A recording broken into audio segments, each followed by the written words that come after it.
वर्षा लेते हो जीवन मुक्ति का।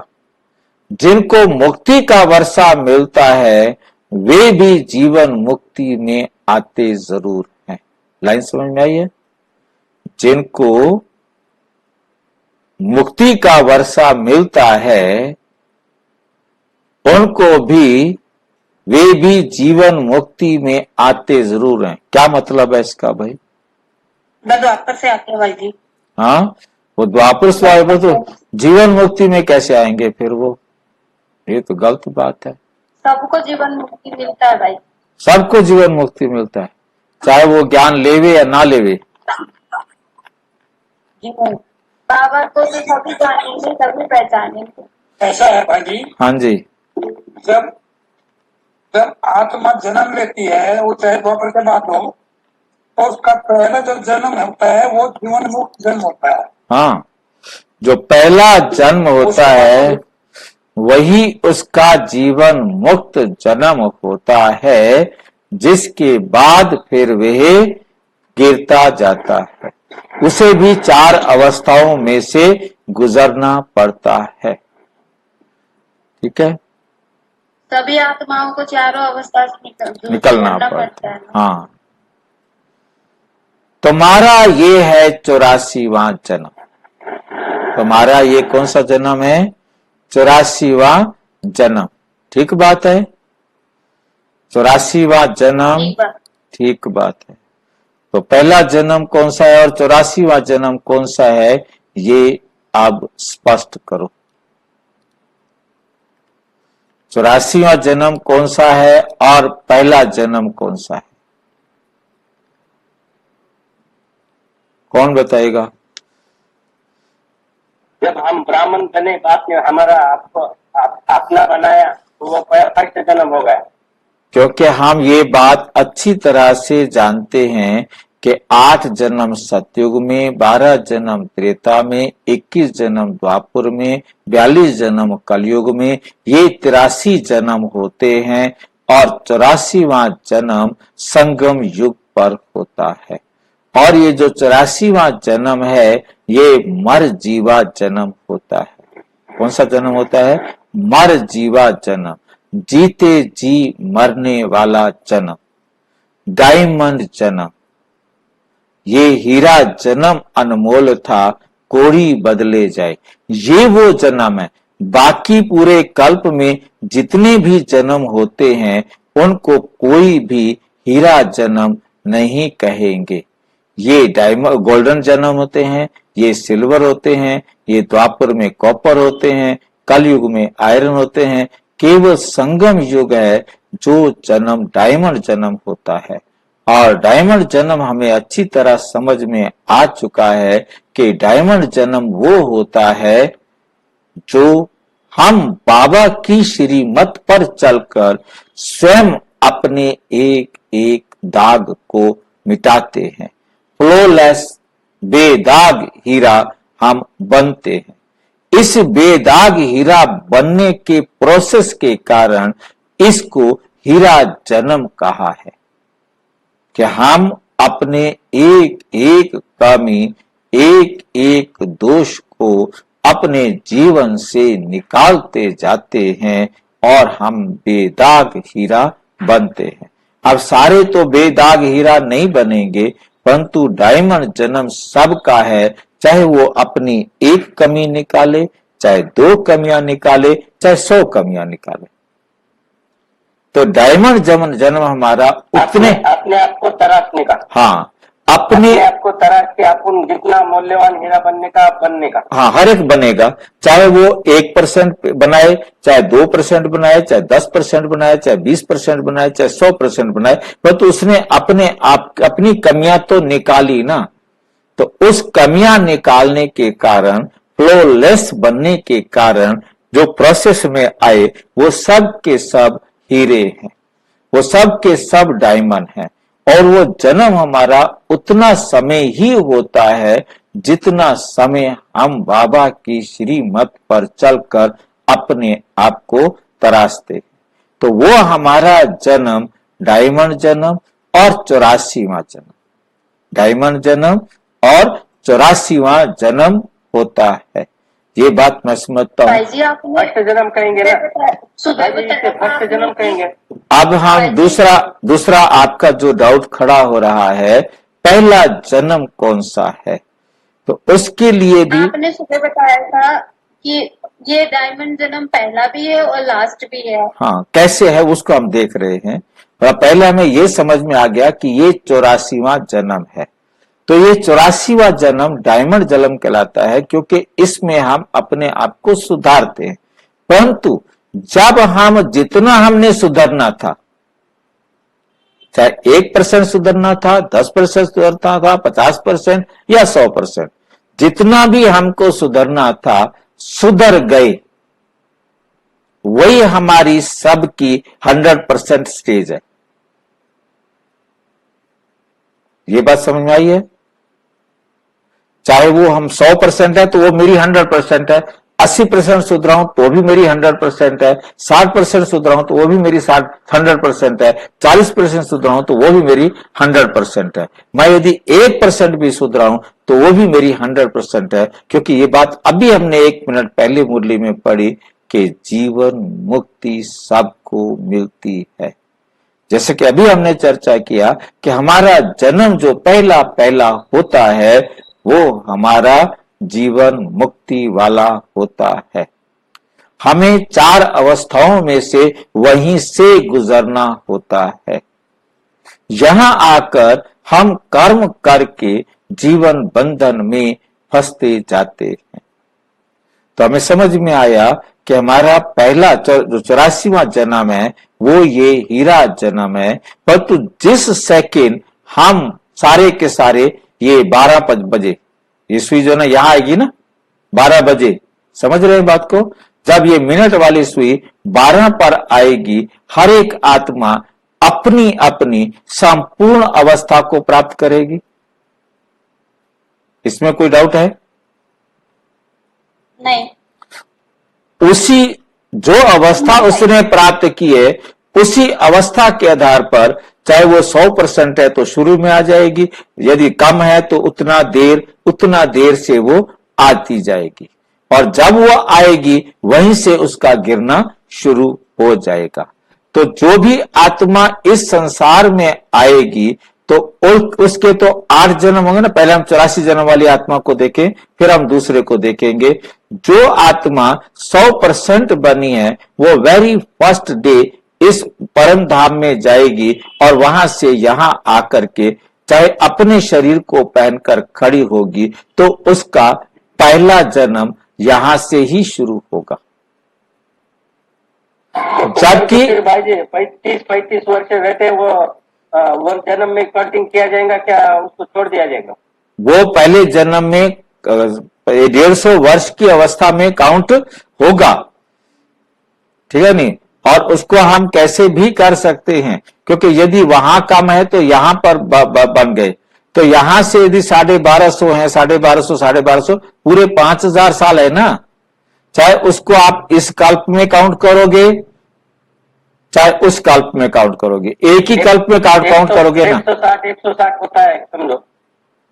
तो पहले समझो कि 1250 में एक भाई जी 5000 150 वर्ष होता है भाई जी 150 वर्ष होता है। बात समझिए, मेन बात हम अच्छी तरह समझे कि जो पहले दिन आत्मा आई उसे 4999 साल यहां पर पार्ट बजाना है। ये बात समझ में आ गई है? तो ऊपर के उसके शरीर पे 30-35 हो गए ना भाई जी। भाई पहले मुझे एक बात, भाई जी मुझे एक बात समझो ना, कि जो आत्मा परम धाम से वेरी फर्स्ट डे आकर शरीर पहनकर खड़ी हो गई, उसने 4999 साल का पाठ बजाना है ना। नहीं समझ में आई बात क्या? हाँ ये बात सही है। ये बात सही है ना? सही, पर उसके ऊपर के अरे भाई पहले इस बात को समझ, ये एक बात तो हम तय करें ना कि 4999 साल के लिए वो आत्मा इस धरती पर आई है। अब इस जन्म को जो डायमंड जन्म है, अब इस डायमंड जन्म को यदि यहां काउंट करते हो इस कल्प के अंदर, तो ये क्या हो गया, लास्ट का जन्म हो गया।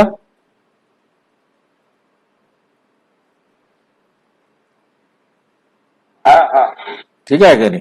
अब हमें याद रखना है कि आत्मा जब शरीर में प्रवेश करती है तो जन्म, आत्मा जब शरीर को छोड़ती है तो मृत्यु।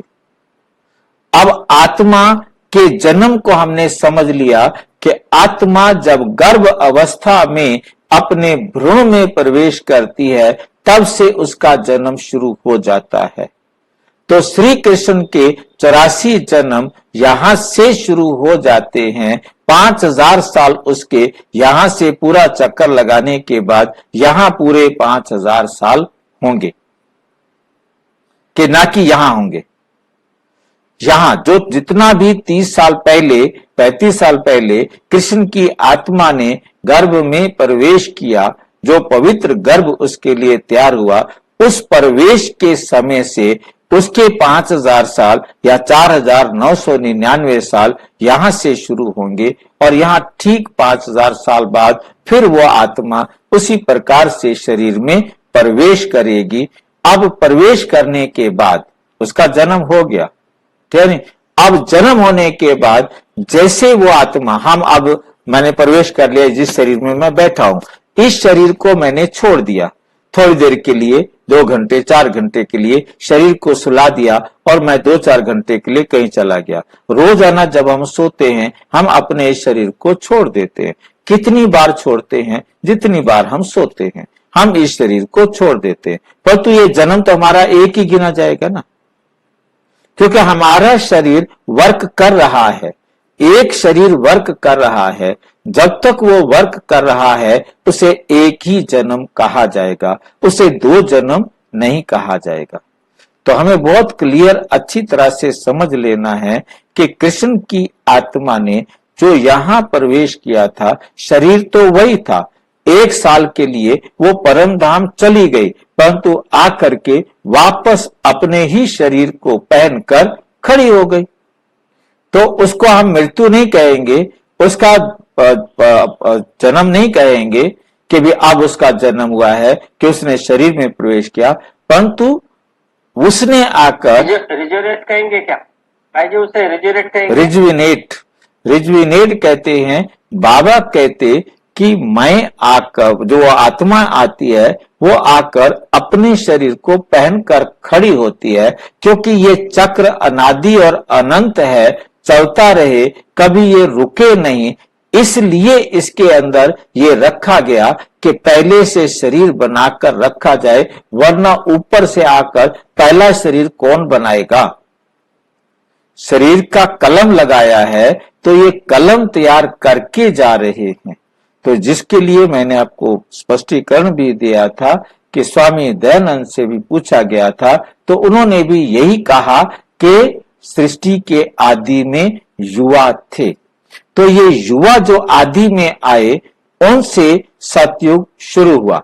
अब ये जो जन्म है ये हमें बहुत क्लियर समझना है कि ये एक ही जन्म रहता है, परंतु कृष्ण के रूप में वो सतयुग के संगम के सतयुग में आता है, और जबकि जाकर कल्प का आरंभ तभी होता है जब केवल और केवल एक खंड होता है। संगम को एक खंड नहीं कहेंगे, संगम में एक तरफ नरक वाले 7 खंड जो है ना बने हुए हैं, जो भी महाद्वीप बने हुए हैं, जो है भारत जितने हिस्सों में संसार बटा हुआ है वो बटा हुआ है, और दूसरी तरफ सतयुग की आदि का जो रूपरेखा है, तैयारी है, वो हो रही है। और उस रूपरेखा के अनुसार ये सारे खंड मिलकर एक खंड बनेंगे। सारे जो बंकर्स होंगे या उनके महल होंगे वो सारे मिलकर एक जगह पर आ जाएंगे, क्योंकि सारी धरती एक रहेगी।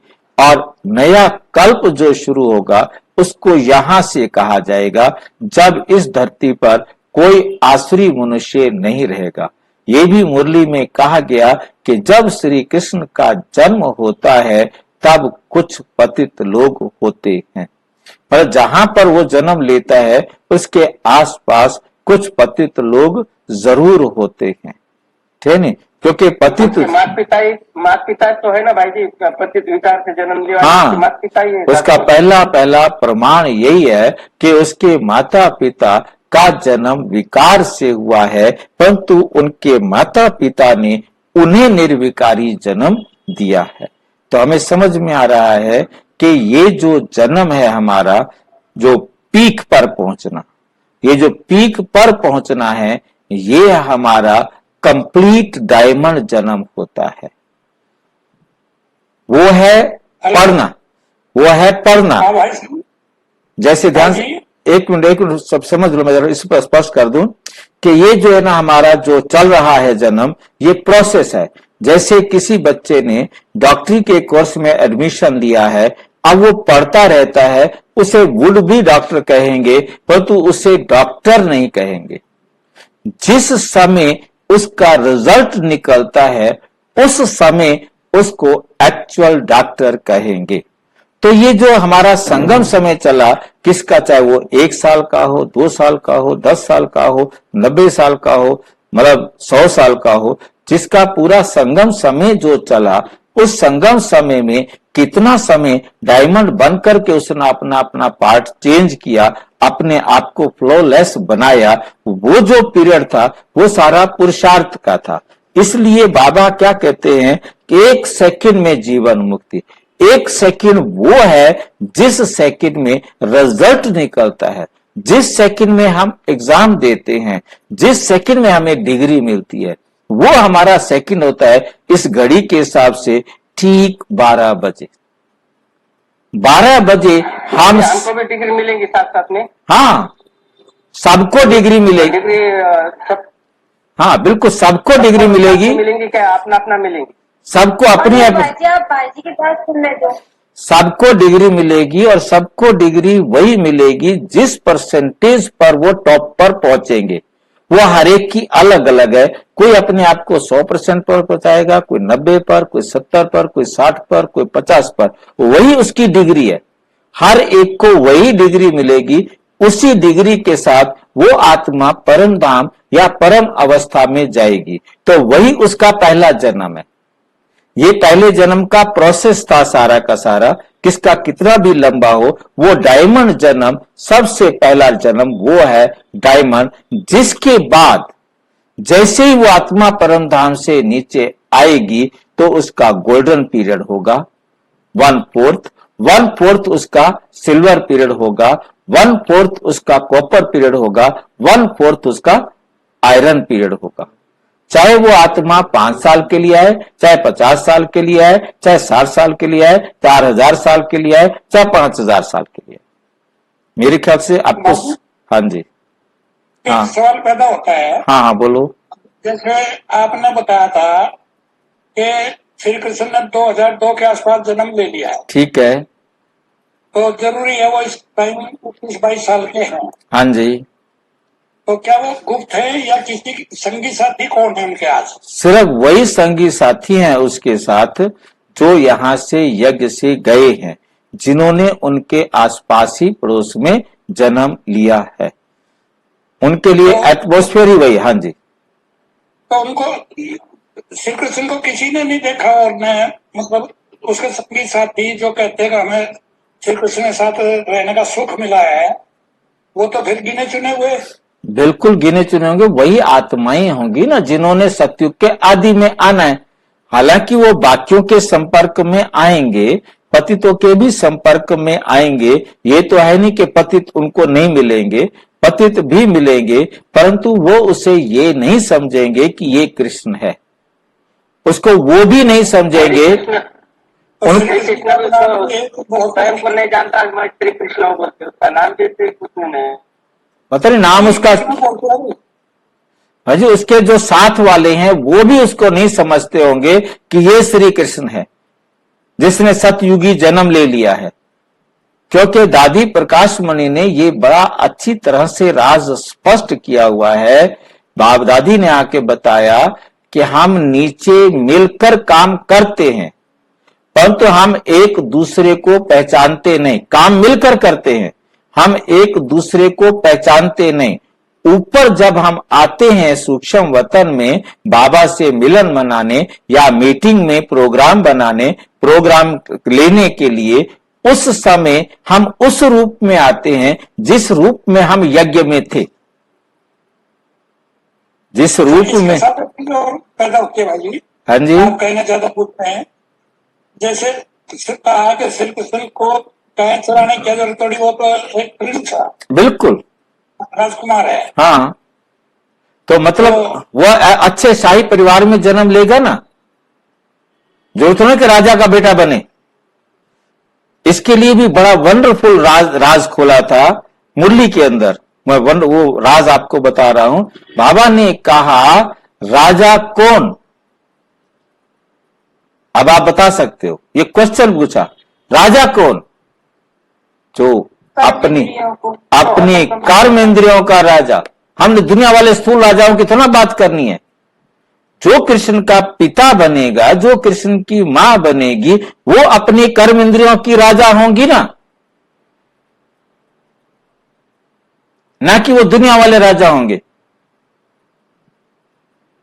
ये बड़ा कमाल की मुरली में ये लाइन जो है ना, एक लाइन बड़ी वंडरफुल लाइन थी कि वो अपने कर्म इंद्रियों के राजा होंगे। राजा कौन? वो अपने कर्म इंद्रियों के राजा होंगे। तो हमें बहुत अच्छी तरह से समझना है कि ये डायमंड जन्म हम सबका एक ही सेकंड का होता है। जीवन मुक्ति एक ही सेकंड में मिलती है और उसके बाद हमको गिरना है। उसके बाद हमको गिरना है और हर आत्मा को जिस स्टेज से भी आएगी, वो उस स्टेज के बाद 4 हिस्सों में उसका टाइम बट जाएगा। अब आपको समझ में हो गया कि 84वां जन्म बाकी टाइम तक रहता है। जिस समय रिजल्ट निकलता है वो जन्म हमारा पहला जन्म होता है और वो हम सबका पहला जन्म होता है इस संसार में। और इस संसार में एक ही सेकंड का होता है और उसी सेकंड के अंदर हमें ध्यान देना है, एग्जाम भी देना है, रिजल्ट भी निकालना है और परम अवस्था में भी जाना है, डिग्री भी लेनी है। सारे काम हमने एक ही सेकंड में करने। थोड़े दिन पहले तो आपने बताया था कि जितने सेकंड अपनी डायमंड अवस्था होती है वो इंद्र होती है, उसके बाद में फिर गिर जाते हैं, फिर डायमंड होते हैं, फिर गिर। वो डायमंड जीवन है भाई जी। हाँ, वो डायमंड जीवन है। परंतु डायमंड तो जब हमें कोयले की खान में मिलता है और वो अरबी की तरह या आलू की तरह, कचारू की तरह टेढ़ा मेढ़ा होता है, उसमें जगह जगह आंख नाक कुछ भी टेढ़ा मेढ़ा बना होता है, और तब भी उसको हीरा कहेंगे। उसका एक दाग मिटाएंगे तो भी हीरा कहलाएगा और उसको बेदाग हीरा बना देंगे तो भी उसे हीरा कहेंगे। अब हीरा तो शुरू हो गया ना, हीरा तो हम सारी आत्माएं, बाबा ने कहा तुम सारे डायमंड हो, मैं अब आया हूं, तुम सब कोयले की खान में पड़े हुए डायमंड को। दाग निकालते हैं। जन्म कौन सा? 84वां जन्म हुआ। वो 84वां जन्म हुआ। जिस समय हम अपने दाग निकालने का प्रोसेस करते हैं वो हमारा 84वां जन्म है। जब दाग निकल कर बेदाग बनते हैं, जितना भी सबका, सारे बेदाग तो नहीं बनेंगे, कोई 100% प्योर बनेंगे तो कोई 99 भी बनेंगे, तो 80 भी बनेंगे, 30 भी बनेंगे, 20 भी बनेंगे। तो जो जितना बेदाग कम दाग वाले बनेंगे, जिस भी तेज का बनेंगे, आखिर वो तो डायमंड वही रहेगा ना, तो उसकी कीमत फिर उतनी होती है ना। वो हमारा पहला जन्म होगा। वो पहला जन्म। तो शरीर तो वही रहा हमारा। शरीर तो रहेगा वही। शरीर का तो हमारे साथ मतलब ही नहीं है ना। ये तो डायमंड जन्म के लिए तो शरीर की जरूरत ही नहीं है, शरीर समझना ही नहीं है। शरीर नहीं है तो फिर भाई जन्म कैसे हुआ? भाई जी हमारा ये अलौकिक जन्म है, यही तो बात समझी आपने। अलौकिक जन्म है हमारा ये। मर जीवा जन्म है। हमने आत्मा को बेदाग बनाना है, वो शरीर वाला नहीं है। ये हमारा एडॉप्टेड जन्म है। ये हमारा कहीं गर्भ में जाकर के जन्म, ये हमारा डायमंड जन्म होता ना, उसकी बात कर रहा हूं मैं। भाई जी डायमंड जन्म गर्भ में जाकर जन्म लेने वाला नहीं है ना, ये जीते जी मरने वाला जन्म है। बहुत गुह्य बात है, आप चर्चा नहीं करो तो एक एक बात समझ में ना आए। आप चर्चा कर रहे हो तो एक एक बात हमें स्पष्ट हो रही है। ये है, एक चीज और है भाई जी, हाँ जी, आज हमें बताया गया कि हमारा 84वां जन्म है, हमारा 84वां जन्म है, 84वां जन्म, वो 84वां जन्म जो है 84वां है। हाँ अब जो आत्मा एक जन्म के लिए आती है ऊपर से, हाँ, उसका ये दूसरा जन्म है, है जी, उसका ये अव्यक्त डायमंड जन्म उसका दूसरा जन्म है। 84वां जन्म तो उनका होगा जिन्होंने 8 जन्म सतयुग में, 12 जन्म त्रेता में, 21 जन्म द्वापर में और 42 जन्म कलयुग में ले लिए होंगे। 83 जन्म जो ले चुका होगा उसका 84वां जन्म होगा। परंतु जिसने आज तक हम ये मान के चलते रहे कि मर्जीवा जन्म पहला जन्म है, इसमें थोड़ा कंफ्यूजन हुआ है। कोई बात नहीं, मतलब आज हमें सारे कंफ्यूजन दूर हो जाए ना, तो अब हमारे पास क्या होता है कि हमने जो जन्म जैसे जैसे लिया, मतलब किसी ने 80 जन्म लिए हैं, मतलब सतयुग में लेट आया और उसके सतयुग में सिर्फ और सिर्फ कितने जन्म हुए, मान लो कि 6 जन्म हुए। अब 6 जन्म वहां हुए और 12 जन्म वहां हुए, 18 और 63 जन्म ये हुए, 18 और 63 81 जन्म हुए। अब जो 81 जन्म ले चुका है तो उसका डायमंड जन्म 82वां ही होगा। ठीक है भाई, ठीक है। सबके 84 जन्म नहीं होंगे ना। भाई जी, सतयुग का एक जन्म ये डायमंड जन्म भी जोड़ते हैं उसको ना? नहीं, डायमंड जन्म, अलग से डायमंड जन्म सिर्फ डायमंड युग पर है। डायमंड जन्म सिर्फ पुरुषोत्तम युग पर है। डायमंड जन्म बिना शरीर वाला है, वो जीते जी मरने वाला है। जितनी देर हम जीते जी मरे वो जन्म है डायमंड जन्म। घर जाके आने के बाद लेने वाला जन्म तो स्वर्णिम जन्म होता है। वो सबका स्वर्णिम होता है, चाहे वो 60 नंबर वाला हो, चाहे वो 20 नंबर वाला हो, चाहे वो 1 नंबर वाला हो। जो उसी समय से वो सतयुग का जन्म गिना जाएगा। चाहे सतयुग में आए तो अब कोई आए ही त्रेता में, सतयुग में आए ही नहीं तो भी आएगा, तो उसकी वहां से 4 स्टेजेस होंगी ना, गोल्डन, सिल्वर, कॉपर, आयरन। ये आपने देखा है ना, हाँ जी। झाड़ के चित्र में आपको समझ में आया है ना, कि झाड़ का चित्र दिखाऊं।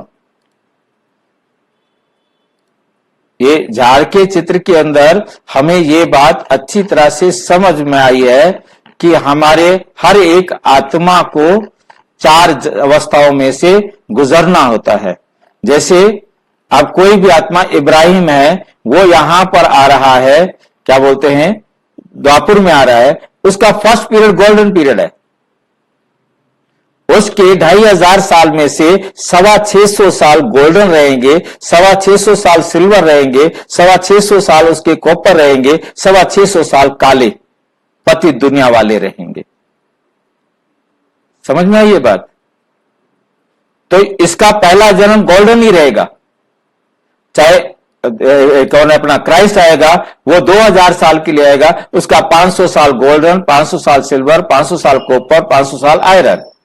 इसी प्रकार से इधर हम देखेंगे, शंकराचार्य 1500 साल के लिए आएगा, तो उसके 4 हिस्से कर देंगे, मतलब 750 हो गया, तो 375 साल उसके गोल्डन, 375 साल सिल्वर, 375 साल कॉपर और 375 साल आयरन। बात समझ में आ रही है? हर एक आत्मा को अपनी 4 अवस्थाओं में से गुजरना है। चाहे वो लास्ट आत्मा 1 साल के लिए भी आएगी तो उसका 3 महीने गोल्डन, 3 महीने सिल्वर, 3 महीने कॉपर और 3 महीने आयरन होगा। ये बात समझ में आ गई है? हर एक आत्मा को इस पृथ्वी पर आना है, उसका वो गोल्डन जन्म होगा। परंतु जो गोल्डन जन्म सतयुग में होगा, यहां पर होगा, वो गोल्डन जन्म का मुकाबला नहीं कर सकता। उसका गोल्डन जन्म, हमारा आयरन जन्म, उसका गोल्डन जन्म बराबर होगा, क्योंकि जिस समय आएगा उस समय की अवस्था उसके लिए गोल्डन है। कोई डाउट है तो पूछो। क्लियर है भाई? मतलब हमें बहुत क्लियर समझना है। भाई जी एक क्वेश्चन है मेरा इसमें। हाँ हाँ बोलो। बोलो। हाँ भाई जी, ये बताना कि जैसे मैं बोलूं भाई जी। हाँ हाँ हाँ भाई जी, इसमें ये है कि मान लो आप श्री कृष्ण मेरे दो क्वेश्चन आपके बोले हुए में ना। कोई बात नहीं। एक तो ये है, पहले मैं क्वेश्चन बता देता हूँ फिर आप बता देना। एक हाँ। तो जो आपने बताया कि रात को सोते हुए आत्मा अलग हो जाती है, ठीक है। तो इसमें भाई जी मेरा ये है डाउट कि आत्मा शरीर को नहीं छोड़ती, क्योंकि अगर हम साइंटिफिकली भी करें छोड़ देंगे तो हमारा सांस सब कुछ बंद हो जाएगा। देह भान से अलग हो जाती है, वो कंसेप्ट ओके है और इसीलिए चार्जिंग हो जाती है।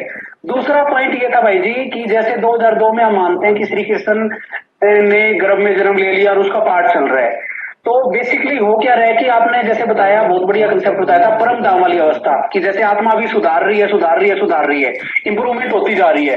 लास्ट वाली स्टेज जब जीवन मुक्त वाली स्टेज में बनेगी उस टाइम परफेक्ट है, जिस भी स्टेज पे जाएगी उसके बाद डाउनफॉल स्टार्ट होता है। तो श्री कृष्ण ने मान लो अब जन्म ले लिया और 30-35 साल के बाद जब वो चलो इस शरीर के अंदर चल रहे हैं, 2036 मान के चलते हैं, 36 में नारायण वाले पे आएगा, तो क्या ये जो अब श्री कृष्ण वाली अब डाउनफॉल वाली चल रही है या ये भी इंप्रूवमेंट कर रहा है? अगर ये इंप्रूवमेंट कर रहा है तो मेरा इसमें क्वेश्चन एक ये था, क्योंकि परम अवस्था आत्मा की तभी पहुंचती है जब वो अपना पुराना सारा कार्मिक अकाउंट सेटल हो जाए, वन थिंग, और तब उसका नए सिरे से बिल्कुल 100% सतो प्रदान वाली स्टेज। तो श्री कृष्ण वाली स्टेज जो ये वाणी आज सुबह भी हम डिस्कस कर रहे थे कि 5000 में से 30-35 साल माइनस माने जाएंगे, जब वो सतयुग बोलेंगे ऑफिशियली उसको सतयुग नारायण गद्दी पे बैठेगा, बट बाबा ने कहा तब तक 30-35 साल घट चुके होंगे। तो ये जब श्री कृष्ण ने 2002 में लिया तब उसका कार्मिक अकाउंट सेटल हो चुका था सबके साथ और उसकी कंप्लीट 100% वाली स्टेज थी, और धीरे धीरे आके 2036 तक जब वो सारा प्रोसेस होगा, सारे वापिस जाएंगे और वो स्त्री पहन के आएगा, उस टाइम वो डाउनफॉल वाली स्टेज चल रही है या उस टाइम पीक पे पहुंचेगा? ये क्वेश्चन है भाई जी, अगर मैं समझा पाया हूं तो। ठीक है, देखो पहला क्वेश्चन देखो कि हम जो आज तक सबसे बड़ा, क्योंकि बाबा ने मुरलियों में कई बार ये लाइन कह दी है, बता दी है कई बार, एक बार नहीं, क्योंकि मुरली बार बार रिपीट होती रहती है। तो मुरली में कि जब हम सोते हैं तो आत्मा शरीर से अलग हो जाती है, उसका एग्जाम्पल भी दिया, और जिसको हम साइंटिफिकली हम देखेंगे, जैसे हमारा डीजल का इंजन होता है। अब डीजल के इंजन को एक बार स्टार्ट कर दिया, जो रेल का इंजन है, उसे सामान्यतः कभी भी बंद नहीं किया जाता, क्योंकि उसे बंद किया जाए तो उसे स्टार्ट करने के लिए बड़ी मेहनत करनी पड़ती है जी। इसलिए क्या किया जाता है कि उसे बंद नहीं करते हैं, वो चलता रहता है, उसको न्यूट्रल में कर देते हैं ताकि मिनिमम ईंधन खर्च हो। तो ठीक इसी प्रकार शरीर को रेस्ट देने के लिए जो जरूरी फंक्शंस हैं उनको चालू रखकर आत्मा मिनिमम एनर्जी कंजम्पशन पर बॉडी को चालू रखती है। और अब उसके बाद अब इंजन का ड्राइवर मर्जी है उसकी वो उसमें बैठा रहे, मर्जी है उसकी कि वो घूमने चला जाए, परंतु इंजन चलता रहेगा। जैसे आपको बहुत ही कोई छोटी सी चीज कहीं खरीदनी है, आप अपनी गाड़ी को बंद नहीं करते और आप तुरंत उतरते हैं, चीज ली और वापस न्यूट्रल में खड़ा कर देते हैं, वापस अपनी गाड़ी पर बैठे और चल दिए। तो ये न्यूट्रल में खड़ा करना होता है, गाड़ी बंद नहीं होती। ड्राइवर का उतरना गाड़ी का बंद होना नहीं होता, गाड़ी को न्यूट्रल में करते हैं। इसी को कहा जाता है योग निद्रा। इसी ही निद्रा में वो अपने शरीर को रख के जाएंगे, जहां बहुत ही मिनिमम ऊर्जा की खर्च करके शरीर चलता रहेगा। और 1 साल हमारे लिए लंबा लगता है, परंतु 1 साल कोई भी मायने नहीं रखता, ये तुरंत 1 साल खत्म हो जाता है और पुनः उसी प्रकार से खेल शुरू हो जाता है। तो हमें बहुत अच्छी तरह से समझ लेना है कि आत्मा शरीर छोड़ करके बाहर जाए या ना जाए, ये कोई जरूरी नहीं कि वो शरीर को बाहर छोड़ करके जाए, जाती है जाए, नहीं जाती है नहीं जाए, परंतु ये हमारे सामने बाबा ने प्रमाण दिए हैं कि आत्मा शरीर छोड़कर जाकर अपना पार्ट बजा के आ सकती है, कहीं भी उसका पार्ट बजाना है। जैसे हम कहते हैं कि ऊपरी आत्मा आ गई है, दूसरी आत्मा किसी में प्रवेश कर गई है, वो आत्मा का प्रवेश होना भी यही होता है कि उसका शरीर कहीं पर है और कुछ समय के लिए ऐसा कार्मिक अकाउंट जो वो शरीर लेकर के बराबर नहीं कर सकती थी, और वो पर काया प्रवेश करके अपना कार्मिक अकाउंट बराबर करती है। तो इस आधार पर ये चलता है। ये तो था हमारा कि कैसे आत्मा शरीर को छोड़कर जाती है तो शरीर डेड नहीं होता, शरीर चलता रहता है। ठीक है। अब दूसरा है आपका कृष्ण के जन्म की बात। तो उसके लिए मैंने अभी आपके साथ चर्चा की है, उस समय आपका ध्यान नहीं गया होगा, और अच्छी तरह इसको स्पष्ट करने के लिए मैं इसको वापस लिए चलता हूं हमारे सृष्टि चक्र वाले चित्र पर।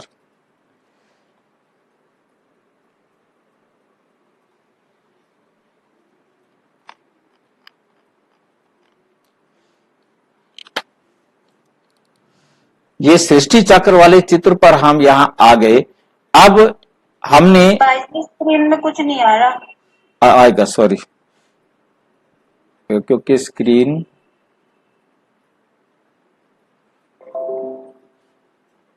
सृष्टि चक्र के बारे में हमने एक अभी वीडियो देखी थी 3-4 दिन पहले, अपना मुरली, जिसके अंदर 5 जनवरी 1969 को बाबा ने कहा कि हम आत्माएं ज्यादा से ज्यादा 4999 साल के लिए इस पृथ्वी पर पाठ बजाने के लिए आती हैं, 1 साल परम धाम में रहती हैं, और नहीं तो 1 साल हम यहां संसार में पाठ बजाती हैं, और 4999 साल हम परम धाम में रहती हैं।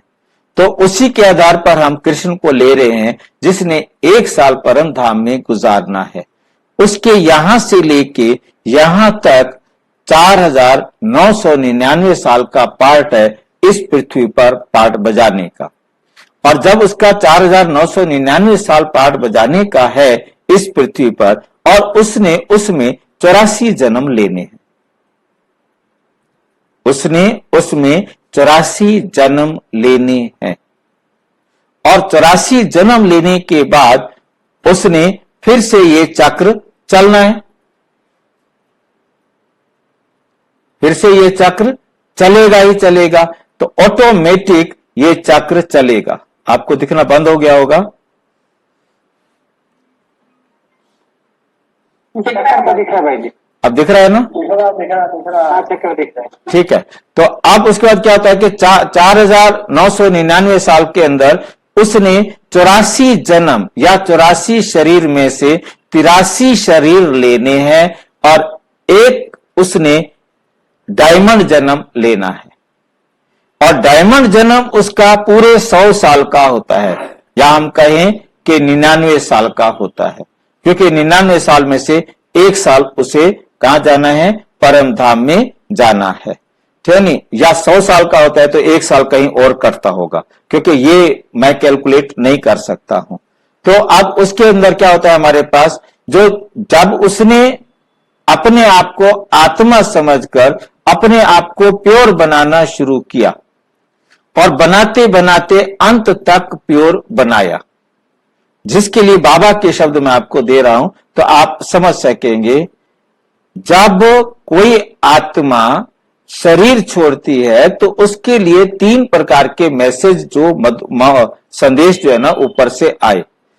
एक कॉमन संदेश आता है कि इस आत्मा ने जितना अपने आप को श्रेष्ठ बनाना था बना लिया, अब जो कमियां रह गई थी उसको पूरा करने के लिए उसका ऐसे परिवार में जन्म होगा जहां वो अपने आप को और सुधार कर सकेगा, जो कमियां रह गई हैं उन कमियों को भर सकेगा, और वो दूसरा जन्म लेकर सेंटर पर भी आएगा। ये है हमारे पास ब्रह्मा कुमारी जीवन चलेगा। वो तो ब्रह्मा कुमार हो गया। अब उसके बाद दूसरा आया कि इस आत्मा ने एडवांस पार्टी में जन्म लिया है, और इसने यहां अपने योग बल से, ज्ञान के बल से जितना आपको श्रेष्ठ बना लिया था, अब बाकी जन्म वो सेंटर पर नहीं जाएगा, ब्रह्मा कुमारी सेंटर पर नहीं जाएगा, परंतु जो उसने ज्ञान और योग सीखा उस आधार से अपने आप को इंप्रूव करेगा, उसका अपना जन्म विकार से होगा, परंतु वो निर्विकारी जन्म देने में सक्षम होगा। ये हो गया एडवांस पार्टी की आत्मा। अब एडवांस स्टेज की आत्मा जो यहां से अपने आप को संपन्न बनाकर जाएगी, संपन्न बनाकर जाएगी और अंत तक वो उसको मेंटेन रखेगी। उसको अंत तक क्या रखेगी? मेंटेन, मतलब अपने आप को बना के रखेगी, क्योंकि उस जो ज्ञान, जो धारणा, जो पवित्रता अपने में धारण करके गई है, उसको मेंटेन रखेगी। और अब उसका क्या है कि शरीर लिया है, अब उसका जो मैक्सिमम पार्ट होगा उन्हीं आत्माओं के साथ होगा जो उसके साथ सतयुग में आने वाली हैं, और बाकियों के भी संपर्क में आएगा। उनके साथ कोई जो रहा हुआ हिसाब किताब है उनके साथ वो भी बराबर करना है, परंतु वो सारे 4999 साल में ही काउंट होगा। चाहे उसको इधर काउंट कर लो तो चाहे उसको इधर काउंट कर लो, क्योंकि 83 शरीर के जन्म उसने लेने हैं, परंतु वो पहला जन्म नहीं कहलाएगा, बल्कि वो पहला जन्म सतयुग का कहलाएगा। परंतु वो आएगा जब घर जाकर के वापिस आएगा, जब वो शरीर को पहनकर खड़ा होगा, तब तक बाबा ने कहा 30-35 वर्ष का अंतर आ चुका होगा। तो जो अवस्था एक कृष्ण के लिए कही जा सकती है वो अवस्था नारायण के पास नहीं होगी, परंतु नारायण भी होगा 100% पवित्र। कृष्ण अपनी पवित्रता को मेंटेन रखेगा और उसके बाद गिरना शुरू तब होगा जब वो नारायण के रूप में यहां आएगा, उसके बाद गिरना शुरू होगा। जिसके लिए मैं एक और मुरली का एग्जाम्पल आपको दे रहा हूं।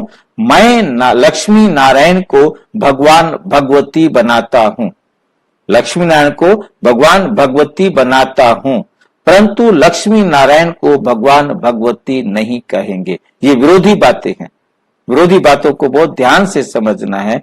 बाबा ने कहा जब मैंने उनको बनाया तब वो 100% भगवान भगवती थे। वो भगवान भगवती की डेफिनेशन भी उस मुरली में दी कि जो पांचों तत्वों का कंट्रोलर होता है। मुझे भगवान कहते हैं, मैं उनको अपने समान बनाता हूं।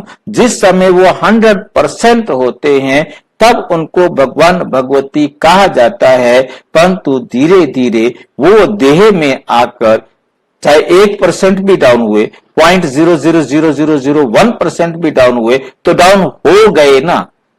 अब बाबा ने ये शब्द यूज नहीं किए, परंतु वो तुरंत गिरने लगते हैं। अब वो देह के आकर्षण में आते जाते हैं, जिसके कारण उनको भगवान भगवती नहीं कह सकते। बहुत बारीक बात ध्यान से समझनी है। तो इसलिए कृष्ण की आत्मा अपने आप को मेंटेन रखेगी। और ये भी साथ में कहा कि कृष्ण की आत्मा, या वहां मुरली में कृष्ण नहीं लिखा, मुरली में लिखा एडवांस स्टेज की आत्माएं, एडवांस पार्टी की आत्माएं और जो यज्ञ में आकर गई हैं, ये सब ब्रह्मा कुमार ही कहलाएंगे। ये सब तीनों के तीनों ब्रह्मा कुमार ही कहलाएंगे। ये मुरली के शब्द। तो कृष्ण को हम देवता अपने ज्ञान के हिसाब से नहीं बोल सकते, भक्ति के हिसाब से कृष्ण को देवता कहा गया है। कृष्ण किसको कुछ देता ही नहीं, कृष्ण को कोई ज्ञान सुनाने की जरूरत नहीं, क्योंकि वहां तो सारे ही पवित्र होंगे। मतलब कृष्ण हो, नारायण हो, तो जब एडवांस स्टेज की आत्माएं होंगी उनको इस प्रकार का काम नहीं करना होगा कि वो ज्ञान सुनाने वाला काम करे, परंतु वे अपने को मेंटेन रखेंगे और अपनी जो अवस्था है उसको मेंटेन रखेंगे, और जो सतयुग की रचना है, स्थापना है, उसके लिए जो कुछ भी कंस्ट्रक्ट करना है, तैयार करना है, उस व्यवस्था का कार्य सारा पूरा करके जाएंगे। अब करवाएंगे वो, बाबा ने स्पष्ट किया है, साइंटिस्ट वे वैज्ञानिक इस प्रकार के साधन तैयार करेंगे और फिर सतयुग में आकर उनके पास जन्म लेंगे, क्योंकि उनकी वृत्ति ज्ञान में आने के कारण इतनी सतो प्रधान बन चुकी होगी कि वो हर साधन फुल प्रूफ बनाएंगे। वहां के एरोप्लेन, वहां के जो भी साधन होंगे वो सब फुल प्रूफ होंगे, उनमें कोई कमी नहीं होगी। ठीक है भाई जी, थैंक यू। कोई डाउट हो तो पूछो। नहीं भाई जी, बाकी देवता शब्द है ना 1 से शुरू होता है। हाँ, देवी देवता शब्द जो है, हाँ, देवी देवता शब्द 1 से शुरू होगा। तो हमारा 84वां जन्म और पहला जन्म हमें समझ में आ गया कि 84वां जन्म है प्रोसेस वाला और पहला जन्म है 1 सेकंड का जीवन मुक्ति वाला। वो सबका पहला जन्म।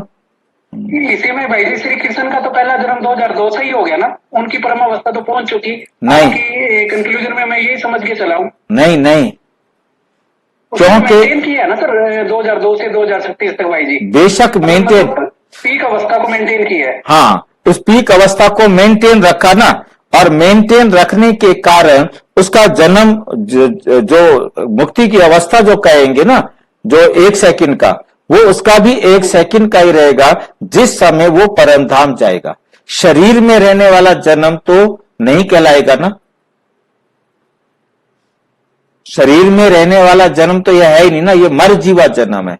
उसने मेंटेन रखा, परंतु बनाया उसने, बेशक उसका वही उस समय था जब उसने गर्भ में प्रवेश किया, वही स्टेज उसकी वो थी जब उसने परम धाम गया। तो परम धाम वाली अवस्था और वो वाली अवस्था वो एक ही रहेगी ना। तो उसकी जीवन मुक्ति का समय तब है जब उसके पास ये जीवन ना हो, परम धाम जाने का समय तो वो 1 सेकंड ही होगा जिस समय वो देह से न्यारा होकर घर जाएगा। ठीक है भाई जी, थैंक यू। आपने बहुत बढ़िया एक्सप्लेन करके किया है। श्री कृष्ण वाला 100% क्लियर हो गया, लेकिन विद ड्यू रिस्पेक्ट आगे मतलब क्योंकि मुरली का लंबा टाइम काफी हो गया, जो शरीर छोड़ने वाला था ना जी, उस पर विद ड्यू रिगार्ड कहूंगा, क्योंकि आपकी वजह से क्लैरिटी बहुत मिली थी मेरे को, अदरवाइज भक्ति टाइप की चली हुई थी। जो शरीर को छोड़ने वाला है ना, चाहे इसको हम आज नहीं लेंगे, लेकिन आप उसके लिए मंथन में रखना माइंड में, क्योंकि अभी लंबा टाइम हो चुका है। आत्मा जब जैसे इंजन को चालू रखना तो एक उससे चलता है, इंजन गाड़ी का अलग हो गया, आत्मा अगर 1 सेकंड के लिए भी अलग होगी ना जी, तो कोई बॉडी का पार्ट काम नहीं कर पाएगा। ये क्लैरिटी हमने आपसे ही सीखी और इससे हम फुली % एग्री हैं। नहीं, आत्मा छोड़ के नहीं जाती हो कि देवान से अलग है। इस पॉइंट पे मतलब मैं थोड़ा सा मतलब नहीं कर पाया, बाकी तो आप तो अंडरस्टैंडिंग में तो सूर्य समान हो। इसका नहीं, इसके ड्यू रिगार्ड मतलब मेरा ये सबमिशन है, इसमें मैं थोड़ा सा सहमत नहीं हो पाया कि आत्मा शरीर छोड़ के जाती होगी, देवान से अलग तो हो जाए, क्योंकि छोड़ते ही तो कोई भी बॉडी का लंग्स है कुछ भी है वो काम कर नहीं सकता। फिर वो जैसे और सेंटर पे वाई बैन करते हैं कि नहीं बाबा सब कुछ कर सकता है, भक्ति में भी कर सकता है, दर्शन कराता है, वो मेरी उनके साथ भी कई बार है ना थोड़ा सा मैचिंग नहीं होती थी इस पॉइंट से, क्योंकि आपकी वजह से क्लैरिटी इसके लिए आत्मा 1 सेकंड के लिए भी अगर बाहर होगी तो बॉडी का कोई अंग काम नहीं कर पाएगा। मतलब इस पॉइंट पे थोड़ी सी मेरी नहीं बन पाई थी। मैं आपको 1 सेकंड में बाद में डिस्कस है, 1 सेकंड में बता देता हूं। बहुत सिंपल सी बात समझ लो कि मेडिकल साइंस के मुताबिक 3 मिनट तक, 2 मिनट, 3 मिनट भी नहीं कहेंगे, 2 मिनट, मतलब सीपीआर देने का टाइम है 2 मिनट। 2 मिनट के अंदर सीपीआर नहीं मिला, ब्रेन को यदि 3 मिनट तक ऑक्सीजन नहीं मिली तो ब्रेन डेड हो जाएगा। अब आप समझ सकते हैं कि आत्मा निकल गई है, पंप रुक गया है, उसके बाद भी हमारा ब्रेन वर्क कर रहा है, पूरा शरीर काम कर रहा है, और उसके बाद सीपीआर आधे घंटे तक भी दिया है मेरे सामने, मेरे भाई को। आधे घंटे के बाद वो शरीर, मुझे उस टाइम नहीं पता था कि सीपीआर 2 मिनट का टाइम देना चाहिए, इससे ज्यादा नहीं, तो उन्होंने आधे घंटे तक दे उसके छाती के ऊपर जोर लगा लगा लगा, नाच कर कर कर करके ऐसे कूद रहे थे जैसे कि बस क्या करेंगे, हम सोचा फिर क्या होगा। तो उसके बाद वो फेफड़े चल पड़े, हार्ट चल पड़ा और वेंटिलेटर पर उसको ले लिया और दिखाना शुरू कर दिया, उन्होंने अपना बिल बनाना शुरू कर दिया। परंतु शरीर चल रहा था, आत्मा शरीर में थी, परंतु बॉडी वर्क नहीं कर रही थी क्योंकि ब्रेन डेड हो गया था। और ये बहुत क्लियर बाबा की मुरली का मैंने वीडियो बनाया हुआ है, आप मुझे लिख करके भेज देना, तो मैं आपके पास भेज दूंगा, जिसमें आत्मा शरीर को छोड़कर जाती है और कितनी भी देर तक, 4 घंटे 6 घंटे, जितनी देर तक सोया रहे। ये बहुत सीधा सा क्लियर एग्जाम्पल मैं आपको दादी प्रकाश मणि का दे रहा हूं। और दादी प्रकाश मणि ने कहा कि मैं अपने शरीर को बाथरूम में बंद करके आती हूं, या मां समझती है कि बच्चा सोया हुआ है और मैं यहां तुमसे मिलन मनाने आती हूं। दादी प्रकाश मणि आत्मा सत्य मानेंगे भाई जी? दादी प्रकाश मणि वाले इस लाइन को हम सत्य मानेंगे क्या? हाँ बिल्कुल मानेंगे। जब सामने है, सत्य क्यों नहीं मानेंगे? सामने बाप जिसको ये कोई डैड बाबा ही तो बता रहा है एक किस्म से, बात समझे। मैंने एक बार ये नहीं कहा था भाई जी, जैसे कि कईयों का ये आया था एग्जाम्पल, हम अपना भी सुना भी हुआ, मैंने देखा तो नहीं, कि बुजुर्गों को ले गए शमशान घाट पे और जीवित हो गए, लगे तो वो जीवित हो गए। तो बाबा ने वाणी में आया हुआ कि आत्मा कहीं छुप जाती है, मतलब बॉडी में ही, लेकिन वो एकदम रिवाइव होगी, जैसे आपने भाई जी वाला अब एग्जाम्पल दिया। भाई जी छुप जाने का मतलब मुरली में अभी तो आया था, छुप जाती है, आत्मा छुप जाती है। अब कहां छुप जाती है, कहां भी जाए, कुछ भी करे, आत्मा कुछ भी कर सकती है, ठीक नहीं? तो इसमें किसी भी प्रकार का डाउट रखने वाली नहीं है बात, ठीक है। तो हमें समझ में आया कि हमारा 84वां जन्म और पहला जन्म कौन सा होता है। ओम शांति। भाई जी ये नॉलेज सारी तुम्हारी बुद्धि में रहनी चाहिए, ये नॉलेज तुम्हारी बुद्धि में सारी